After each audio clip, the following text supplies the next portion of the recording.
Ever green సాంప్రదాయం latest designs క్వాలిటీలో compromise అయ్యే ఛాన్సే లేదు. అంబటి సిల్క్స్ విజయవాడ.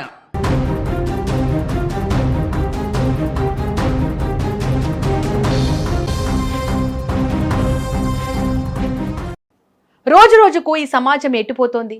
ఒకప్పుడు బంధాలు బంధుత్వాలు అంటే ప్రాణమిచ్చే మనుషులు ఉండేవారు. కానీ ఇప్పుడు ఆ మనుషుల్లో మనసు చచ్చిపోయి రాతి బండల్లా మారిపోతున్నారు.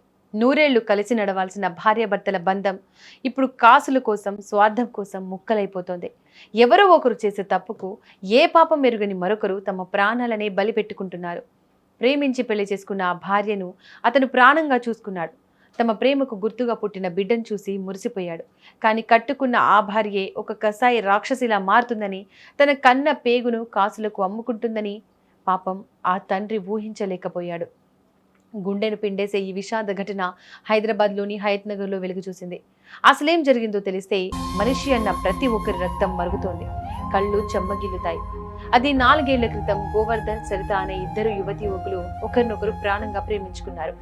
పెద్దలను ఒప్పించో ఎదిరించో ఒకరి కోసం ఒకరం అనుకుంటూ 7 అడుగులు నడిచారు. గోవర్ధన్ తన భార్యను కంటికి రెప్పలా చూసుకున్నాడు. వీళ్ల ప్రేమకు ప్రతిరూపంగా ఒక పన్నంటి మగబిడ్డ పుట్టాడు. ముగ్గురితో ఆ చిన్న కుటుంబం ఎంతో సంతోషంగా సాగిపోవాల్సిందే. కానీ కాలం ఎప్పుడు ఒకేలా ఉండదు కదా. సరిత మనసు నెమ్మదిగా మారడం మొదలైంది. ఏ భర్తకైతే జీవితాంతం తోడుంటానని ప్రమాణం చేసిందో అదే భర్తను మానసికంగా వేధించడం మొదలుపెట్టింది. కారణాలు ఏమైనప్పటికీ భార్య వేధింపులను గోవర్ధన్ మౌనంగా భరిస్తూ వచ్చాడు. తన బిడ్డ కోసం, తన కుటుంబం కోసం ఈ నరకాన్ని దిగమింగుకుంటూ బతికాడు. కానీ ఆ భార్య పనిన కుట్ర ముందు అతని ఓపిక ఓడిపోయింది.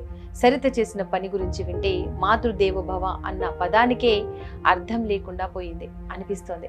నవమాసాలు మోసి కన్న బిడ్డను తన పేగు తెంచుకొని పుట్టిన ఆ పసికందును డబ్బుల కోసం ఎవరో అపరిచితులకు అమ్మేసింది ఆ కన్న తల్లి. కసాయి వాడికైనా జాలి ఉంటుందేమో కానీ ఆ తల్లి మనసు మాత్రం కరగలేదు. అంతటితో ఆమె ఆగలేదు. బిడ్డను అమ్మేసి వచ్చిన డబ్బులతో కట్టుకున్న భర్త గోవర్ధన్ కు ద్రోహం చేస్తూ మరో వ్యక్తిని రెండో పెళ్లి చేసుకుంది. తన స్వార్థం కోసం, తన సంతోషం కోసం ఒక పసివాడి భవిష్యత్తును అంధకారంలోకి నెట్టేసింది. ఒక భర్త నమ్మకాన్ని నడివీధిలో గొంతు కోసింది. ఇక ఇదంతా తెలిసిన గోవర్ధన్ గుండె ముక్కలైపోయింది. భార్య చేసిన మోసాన్ని, బిడ్డ దూరమైన బాధను ఆ తండ్రి తట్టుకోలేకపోయాడు. దిక్కుతోచని స్థితిలో తన గోడును ఎవరికి చెప్పుకోవాలో తెలియక, ఆ మనోవేదనను భరించలేక ఇంట్లోనే ఉరివేసుకొని తన ప్రాణాలు తీసుకున్నాడు. ఎంత దారుణమంటే గోవర్ధన్ చనిపోయి 4 రోజులు గడిచినా ఎవరికీ తెలియలేదు. ఆ ఒంటరి గదిలో, ఆ చీకటిలో అతని శరీరం కుళ్ళిపోయిన తర్వాతే ఈ ఘోరం వెలుగులోకి వచ్చింది. గోవర్ధన్ స్పందించకపోవడంతో ఇంటికి వెళ్లిన తన సోదరి తలుపులు పగలగొట్టి చూడడంతో అసలు విషయం వెలుగు చూసింది.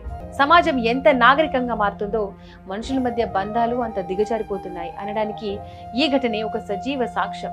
బిడ్డను అమ్మేసి భర్త ఊసురు తీసిన ఆ మహిళది తప్ప, లేక కళ్ళు మూసుకొని నమ్మిన ఆ భర్తది తప్ప? ఏ పాపం ఎరుగని ఆ పసివాడి భవిష్యత్తు ఇప్పుడేంటి? డబ్బు కోసం కన్న బిడ్డను సైతం అమ్మేసుకునే స్థాయికి మనుషులు దిగజారిపోతే ఇక రేపటి తరానికి మనం ఎలాంటి సమాజాన్ని అందిస్తున్నట్లు? ఈ హృదయ విదారక ఘటనపై మీ అభిప్రాయం ఏంటో కామెంట్ బాక్స్లో తెలియజేయండి.